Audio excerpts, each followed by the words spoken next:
સત્યપુંજમાં આપનું સ્વાગત છે. હું છું લવજી કસિયા. બળતા ઉનાળામાં બોટાદ રેલવે મથક પર યાત્રિકોને શીતળ પાણી અને છાશનું વિતરણ કરવામાં આવ્યું.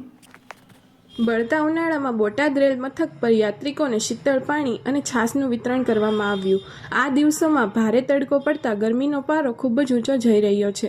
ત્યારે બોટાદ રેલ મથક પર વિવિધ સંસ્થાઓના સંકલન સાથે યાત્રિકોને શીતળ પાણી અને છાશનું વિતરણ થયું છે. આ બળતા ઉનાળામાં બોટાદ રેલ મથક પર વરિષ્ઠ નાગરિકો, મહિલાઓ અને બાળકો સહિતના યાત્રિકોને છાશ તથા ઠંડુ પાણી ઉપલબ્ધ કરવામાં આવ્યું.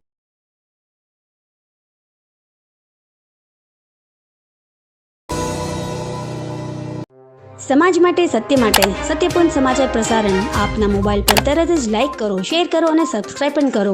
અને હા, ઘંટડી વગાડવાનું ન ભૂલશો. આભાર. સમાજ માટે સત્ય સાથે સત્યપૂર્ણ અહેવાલ, સમાચાર તથા જાહેરાત પ્રસારિત કરવા સંપર્ક સાધો. સત્યપુંજ સમાચાર પ્રસારણ, લબ્ધિ કોમ્પ્લેક્સ, તાલુકા પંચાયત સામે, સિહોર.